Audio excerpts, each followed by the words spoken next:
Hello and welcome. I am Allison Caps. I'm the graphic designer here at iDaph. I have with me today Amy, who is our administrative coordinator, and of course Daphne, the owner and race director of iDaph events. And we are here to talk about the Asheville Triathlon today. Yes, it is so hard to believe that July is here, that this triathlon has come back around. It seems like we were just there. So it's pretty shocking. It really is. It is crazy that the summer is flying by. And so we're going to talk about the Asheville Triathlon today. It's on Sunday, July 17th, and we're just so excited that this race is able to happen again in Asheville at the rec park pool and the area around there. It's so beautiful. We're thrilled to have this event. Yeah, so this race is actually just a very classic staple triathlon in Asheville. We've been helping with it, producing it for 9 years now. I just looked, and so we're almost our 10th anniversary. But prior to us, the race existed before us, and then the folks needed help, so we took it on. So it's been around for a long time. It's the only triathlon that's in Asheville anymore, and the reason I love it so much is because all levels of triathletes come to it, whether it's folks who do Ironman races and, want to come and support local tries, which we really appreciate. People who, just do one triathlon a year, they come, and then new folks who've never tried a triathlon, it's a perfect race for them too. So we have such a huge variety. And the vibe's always so great with everybody just high-fiving each other and cheering each other on. So it's just a lot of fun. Also, I did want to mention too, Asheville School always is a huge part of this race. Usually the Smiths come out and race, and they usually bring some folks from Asheville School, and we just love having them there too. They're awesome. That's awesome. So we talked about the races in Asheville. Where exactly do the start and finishes happen? Where's the bike and the run? What's the venue like? Yeah, so we're going to put this podcast in the event guide, so folks will be able to see the maps of everything, but it's East Asheville area. So Asheville Recreation Park, off Gashes Creek Road and Azalea Road. So if you're familiar with the JBL soccer fields, it's in that area. The swim, it starts right there in the pool. It's a 50-yard, I believe it's a yard pool, and not a meter pool. And then the bike and the run just go out from there into the East Asheville area. Awesome. We typically have a charity or a nonprofit partner for our events. Who are we? Who's it going to be this year? Who are we helping out? Yeah, so it's the Friends of the WNC Nature Center again. They are the neighbors that are right up top parking lot wise, and they come down and support the event with volunteers, and we give back to them. And we just are so excited to have them back there again. Also, iDream Athletes Foundation typically is a nonprofit of all of the events that iDaph produces, so that we can keep raising funds for local folks who might need those for entry fees, for travel expenses to races, running shoes, all of those things. So so both of those charities are involved. Nice. Well, let's talk a little bit about race weekend and what people can expect. So how does packet pickup work and registration for this event work, Amy? Well, last year, all this, I think, came about through COVID. We started offering an option to get your packet shipped out early. The deadline is coming up real quick for that. We do offer it for all of our events, and it has really taken off. For this Asheville Tri already, I looked this morning, and already a third of our participants have chosen to have their bib and ankle band and shirt shipped to them ahead of time so that they don't have to worry about attending a packet pickup session. For the people who do want to pick it up in person, we're going to be at Athleta in Biltmore Park It's sort of across from Fleet Feet in Biltmore Park. And that will be Saturday from 3 to 5 on the 16th. And they have generously offered a 20% discount for us to use. If you show your race bib, you can shop while you're picking up your packet and get 20% off Saturday or Sunday. And they're going to stick an additional coupon inside your goodie bag. So you can look for that from Athleta. And then on race day, we'll be there from 6 to 7 for people to pick up their race packets, and they'll want to grab it and take it probably to the transition area or to their car, so you don't have to worry about keeping up with everything. Okay, so what about their goodie bags on race day? Will they get that to before or after the race? If they are there early and they want to get it and take it to their car, they can, or they can grab one. We'll move when we move up to the finish line at the merchandise tent. We'll have some tri-local stuff, tri-local shirts and tank tops, and really neat merchandise. We have some water bottles, all kinds of stuff for sale, and we'll have the finish for those who don't get their goodie bag there. We'll have those there at the finish line at the iDaph merchandise tent. Perfect. Now I start every race off with a little bit of caffeine before I get going in the morning. It takes a little bit of extra boost these days. So will we have coffee at the start line? Yeah, Dan from Bare Bones Brewhouse will be there with his coffee cart, with his shots of espresso and coffee, and he has some tea options as well. So he will be there serving that up. And I did just want to mention too, folks who are mailed their things, the goodie bag is not mailed, right, Amy? We're not mailed. Yes, correct. Yeah. They can swing by that merchandise tent and grab that. For all the ones who got theirs mailed, they can swing by the merch tent and we'll have them a goodie bag ready for them. Awesome. Cool. Awesome. So can people register on race weekend then? Yes, if we're not sold out, we will have registration open until 7:30 a.m., which is the start of the race. So they can register up until then. All right, here's always the tricky question. Where is parking? Yeah, so parking there's lots of options actually at this park. There is parking that's above the pool, and typically in the past we've discouraged people from parking up there because it's really hard to leave while the race is going. So I would say, you can park up there with the caveat of you probably want to stay until at least the award ceremony if you're going to park up there, because otherwise, you're right into the runner traffic and on the race course. So if you're planning on just racing, grabbing your stuff from transition and going home, I would highly suggest you park at the JBL soccer field parking lots. And they're not a far distance from the pool, but that's the best place for you to be able to leave quickly and easily. The race is still happening on Azalea Road, but it's just less opportunities to impact the race if you park over there. And then the other thing too, we've had an issue with this race is people want to drop their stuff off closer to the pool, to the transition, and then go park their car. And we just don't have a space for that at this race, unfortunately.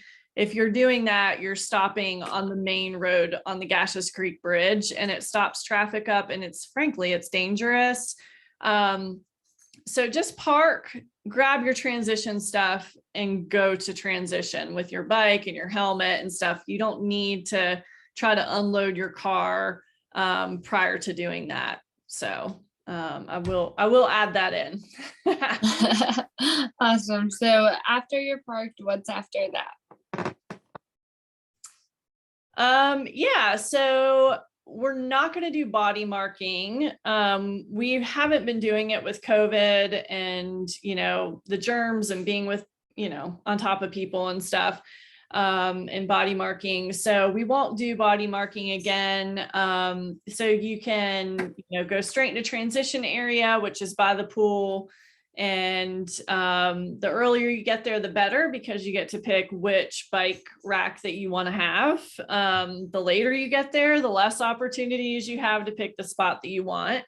There's 8 to 9 bikes on a rack, and they are put on their opposite way. So there's one bike seat that's up on the rack, and then you zigzag that back and forth on the rack so that they're not all on one side of the rack. And you really have a small space to put your stuff. So you don't need a lot. You only need the things that you're going to actually use for biking and running in that transition area. But I would set the transition area, leave yourself plenty of time to do that, so that you're not panicked and trying to do that, right before you swim. You want to have enough time to get everything set up. And then motion makers will be there doing bike checks, going through the gearing and, looking at things. They are not going to have the tools there to do a whole fix on your bike. If you need it overhauled, please go to the bike shop before you come to the race and have that done. But if you just need, a little tweaking, or you want some air in your tires or something like that, they're there and can help you with that. Awesome. That's great. That's convenient. Good. And what are our courses like? Yeah, so the swim is completely flat in the pool. There's no hills. Yeah, the swim is great. It's, it's a wide, each lane is really wide. So there's lots of room to pass and to take breaks if you need to. The bike, it's Asheville, so it definitely has some rolling hills, but it's beautiful. You go out East Asheville area and the countryside. And so there's a lot of spots that are, speedy downhills with nice swooping roads along the river and stuff. So you get a nice mix of both. I would say it's, the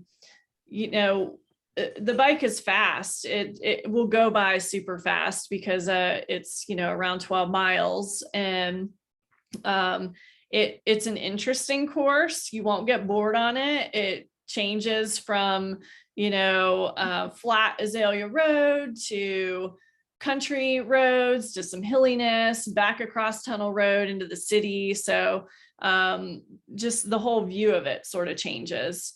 And then the run is all on Azalea Road, which is flat, very fast. So it's great for folks who, really want to get a good solid 5K time for a triathlon, or maybe their running's not their strong suit after they've been swimming and biking. It's a nice one to just be able to do and not be running up monster hills and stuff.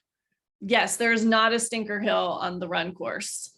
My next question was, we always have a stinker hill around here. Where's it going to be? It's on the bike course, but not on the run course. So, you can just pedal up it. But, the other thing I would say about the bike course is you need to be able to have a bike that has gears on it that you can go up hills, because we don't want you getting off your bike and pushing it up hills. That's really dangerous. So you definitely need to, have the proper equipment for this event. The courses are on the event guide, they're online, so feel free to drive it ahead of time or ride it. But I would definitely check it out, especially if you're a new cyclist, just to see if you feel like you're ready for it or not. Yeah. Awesome. So are these courses close to traffic? You mentioned the run course is all on one road and stuff like that. They are not. So you definitely need to pass quickly, especially on the bike. And I would call out on your left if you're passing. Nobody should have headphones on the bike. That's a big no-no in triathlon. On the run, you can have headphones, but they need to be turned down or just one headphone in. Because there's a lot going on at this race, a lot of overlap of things and stuff like that. So you need to pay attention to volunteers. You need to pay attention to signs. you really need to just be focused and paying attention. So the traffic will be out there. We expect it to, not be super busy because it's an early Sunday morning, but as the morning progresses, it will get busier and busier with cars. And there may be folks going into soccer games to the soccer field. So just run like you were going to, do a training run with cars, which is the side of the road. And if there's 3 of you biking all at one time, you don't need to spread out 3 wide on the lane. You need to be single file on the bike in the run. Okay, so what are the course markings like? What are the colors that they should follow? Yeah, so everything will be marked with pink paint on the bike. That will be paint and stickers, and then the run is yellow. And so that information is also on the event guide as well. But there'll be folks out there pointing the way for you to in most posts, most positions, but there's some turns and stuff that won't have a volunteer that's saying, hey, turn here. So you're going to have to pay attention to signs and markings. Okay, and the all-important question that I always want to know, is there a restroom near the hub, near the start? Do we have restrooms available? Yeah, so there's several restrooms. At the pool, there's restrooms, and then there's restrooms at the finish line, and they're very close to each other. So the nice thing about this race is things are sort of compact, whereas the Hendersonville Triathlon, things are more spread out in different places. This one, everything's sort of central. So there will be porta-johns as well as both of those restroom options. Good. Awesome. So at the Hendersonville Triathlon, people would leave running shoes near the pool so they could run to transition. Will they need to do that at this event? No, it's so close. I mean, they literally run out the gate of the pool and they're at transition. So okay. It is such a short little jog. It is really not necessary to put shoes there. We will sweep it as best as we can. There might be, you're running on pavement, but it's such a short little bit. You really don't need to have shoes stashed for this one. In fact, the pool will close by the time that you get done racing. So you want to make sure you don't leave anything in the pool because, you'll have to come back whenever they open up later in the afternoon or the next day to get them. So, yeah, I wouldn't leave anything there. Okay, and how about warm-ups? I know a pretty good bit of people took advantage of the warm-up, the swim warm-up time at Hendersonville Tri. Do we have a warm-up time in the pool for this one as well? Yep, 7 to 7:20. So about 20 minutes. And that's another reason to get there early, get settled in, get stuff in transition, do a little swim warm-up, and just get ready to race. Nice. So is this race is a time trial start with waves. So kind of walk us through that. And this is a little bit different of a race than the Hendersonville Tri. If people did that one because the pool entry is different too, right? Yes, it's a lot different in this pool. So it is a time trial start. Folks start about every 10 to 15 seconds, depending on the number of participants that we have. Folks just need to be ready to go and lined up. So we will have folks, by wave again, like we did for the Hendersonville Triathlon, and you self-select where you're standing in the lineup. So if you are a fast swimmer and you're in wave 1 and you want to make sure you're first, then get there, in the lineup first. If you are, really nervous about the swim and you want to be last, make yourself last in the lineup. But we will have several different waves for people to select or to show up in lineup. And then they run into the shallow section. So we're not doing our fun swim contest for this one, to make an entrance, because you need to, be a little careful as you run into this one. Don't want you belly flopping into a foot of water. No. We're not going to do that. No cannonballs. No cannonballs. But I made a transition flow video. It's on YouTube. It'll be linked on the event guide. And I highly suggest that folks watch that because it will show you, what the pool looks like and how that works, zigzagging back and forth through the lanes, where you end up at the pool once you finish the swim, and then running down the side of the pool. So I think, folks watch that video. It might be 15 minutes. I think that it's worth your time doing that. I watched it, and for somebody who's not completed one, it was very interesting to learn how everything works and where everything's located. It was very helpful for me. Good. So we finished our swim. We've made all of our laps. We've exited the pool. What's next? Yep. So you'll run to the transition area. You'll go in the back of transition, and we'll have some signs and volunteers pointing you that way. You'll go to your bike rack, get your bike, get your helmet on, your bike shoes, make sure you have your water bottle already in your bike. If you want to grab a gel or a goo or something like that, there's no water stations on the bike course. So you might want to have that, put that in your jersey. And then you will run with your bike and your helmet on out to the mount line. And at the mount line is where you get on your bike, and then you will ride out the park, go across the bridge and head out, do your bike course. You come back, and at that same mount line, that's where you dismount and get off the bike. You push your bike into transition, take your helmet off, bike shoes, whatever you have that you use for biking, put it back where you got it from at your little transition area. And then you'll do the run next. Nice. So they swim and biked, and they just have 5K left, right? No big deal. No big deal. No. People love 5Ks. So how do they start the run? Yep. So they will put their bike on the bike rack, and then they're going to grab whatever they're going to use for running.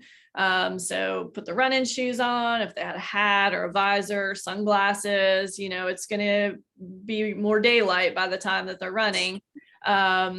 If, you have a water pack or something that you want to put on, you can. We will have a water station on the course. It'll be out there about a mile or so in. But if you want to have your own stuff, your own nutrition and hydration, just carry it with you. There's so many innovative, shirts and shorts and stuff that have pockets in it now. So you can definitely carry those things with you if you want.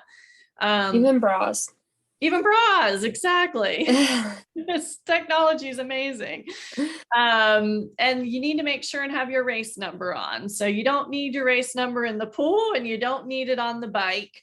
But you need to have that race number pinned on the front of whatever you're wearing when you run. So some people, if you're wearing a bathing suit in the pool, and they wear the bathing suit on the bike, when they get to the run, they slip a tank top on that already has their number on it, which is easy. Or you can get a race number belt. Usually Fleet Feet has those. You can order them online. Those are really handy to just, already have the number on and just put it on. You could also slip a pair of shorts on that has the number on the front. So those are just various options that I've seen people do. But you got to have that number on. You'll already have your ankle band on, and that will stay on from start to finish. And that ankle band is how we get your time from the swim, the bike, and the run. And so it doesn't really matter which side you wear that ankle band on, but I would suggest your left ankle, and that way it's not going to interfere with the gearing on your bike when you're rotating your leg around your bike. So then you get your running shoes, you go out on the run. Green Moose Fuel will be out there with their yummy moose fuel that's like a goo consistency, and it's really good. And they'll have some drinks out there too, so you can get that. And the run is marked in yellow. Nice. So then we just head into the finish. Oh, we missed something in the run. Yeah. Did we miss the photo contest?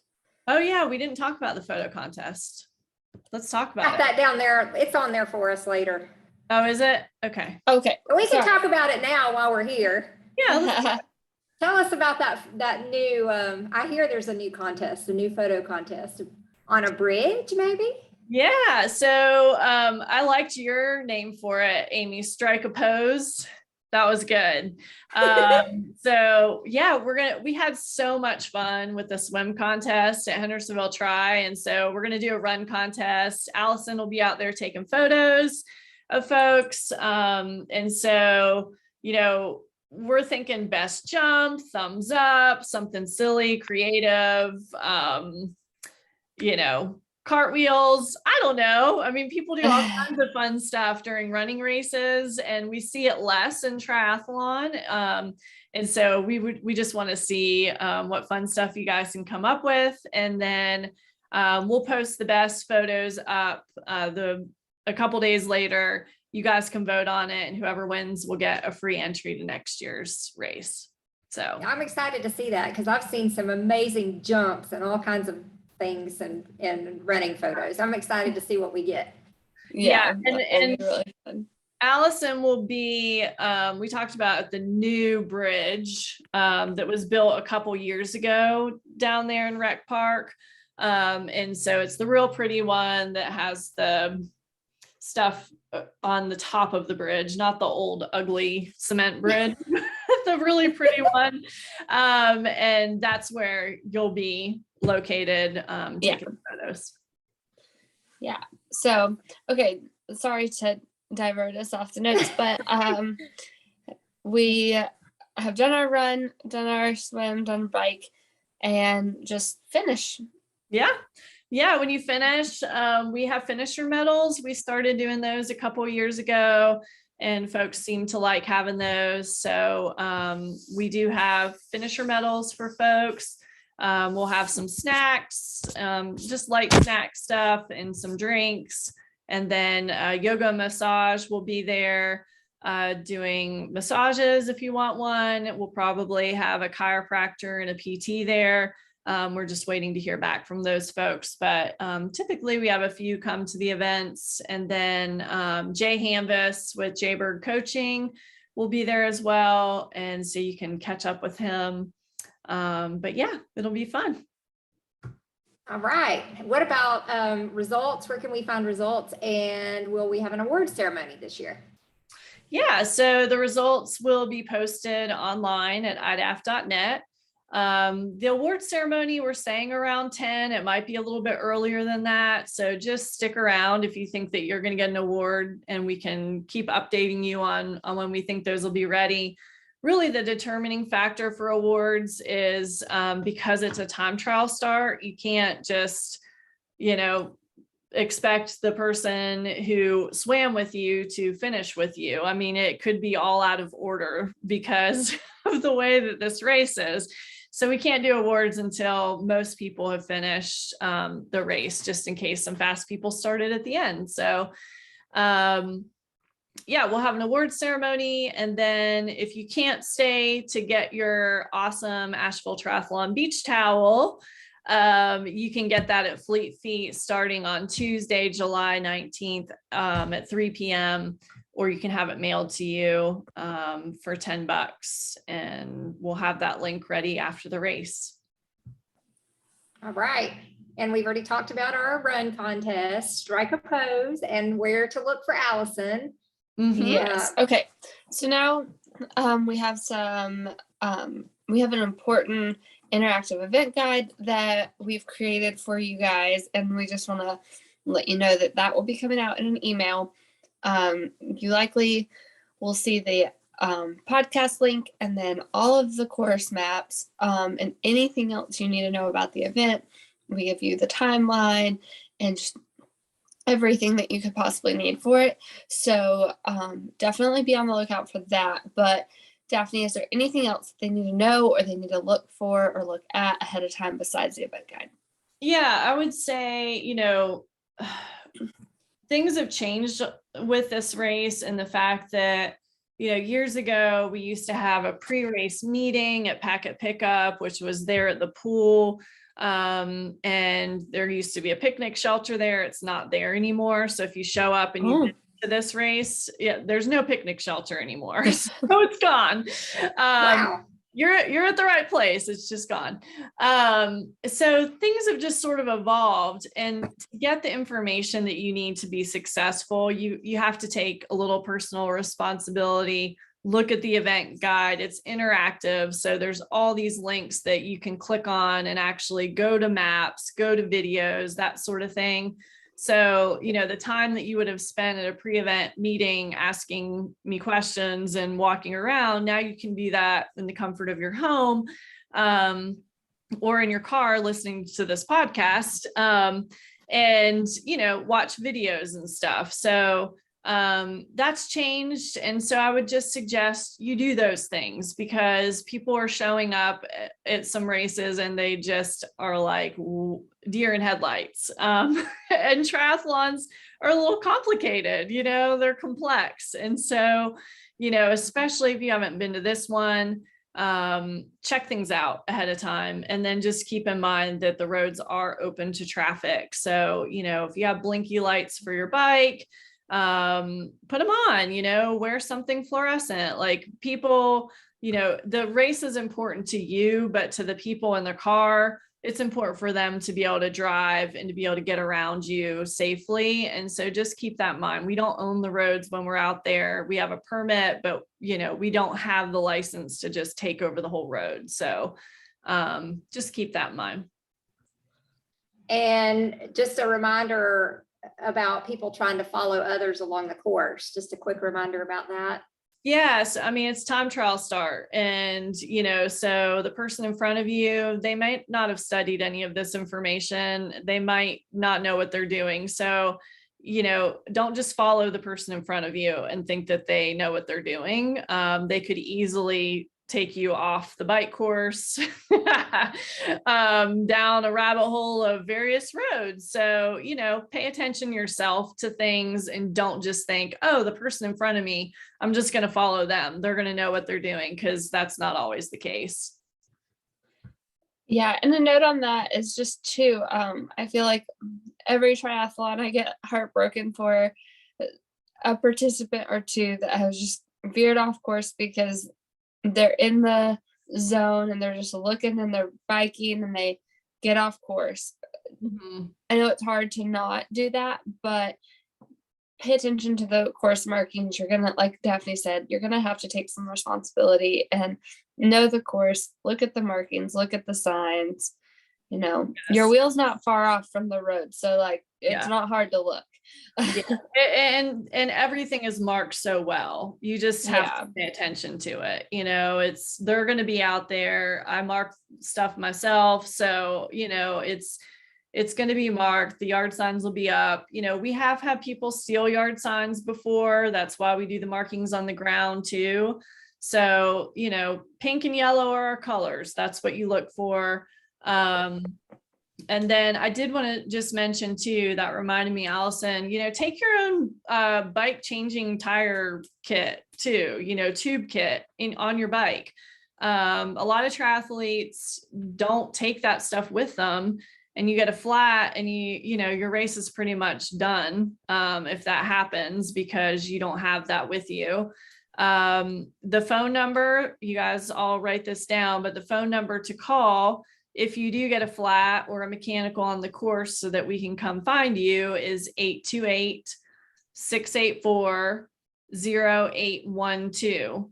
And so, we will have somebody who's available to go out and help. But again, if you have your tire tube changing on your bike, you can just do it yourself and get back in the race. So.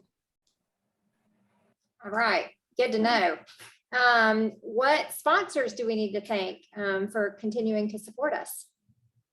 Yeah, so we have Asheville Regional Airport, Asheville School, we already mentioned, Fleet Feet, Friday Health Plans, Yoga and Massage.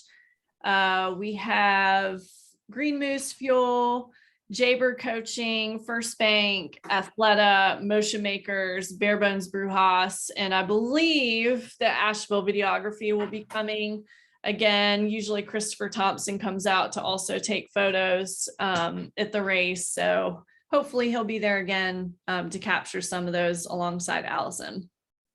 Nice. Anything else that we need to know? Yeah, as far as posting photos and stuff, we do reshare a lot of those on Instagram on race weekends. So once you take your selfies and your photos, you can tag, at iDaph events or hashtag AVL Triathlon or hashtag Asheville Triathlon, if that's easier for you to remember. And we will, repost those as they come in. So yeah, those are always really fun to hear and see your comments on how you did and what the race meant to you. Yeah, exactly. We also have another multi-sport event. I just wanted to mention the Asheville Off-Road Series. I don't know how many of y'all have done that or heard of it, but it's at Ride Cayuga in Hendersonville. It's a run, bike, run event. The bike is on and off-road, gravel, dirt roads. So you could do a road bike with a fatter tire if you wanted to. It's a lot of fun, and it's coming up on September the 18th. So I just wanted to mention that if you like having the multi-sport type race, that's a really good one to check out. Doesn't have the swimming, but the run and the bike. Awesome. Sounds good. Well, thank you so much for joining us on today's podcast, and we look forward to seeing you at the Asheville Triathlon on Sunday, July 17th. Awesome. Thanks, guys. Thank you. Bye. Bye.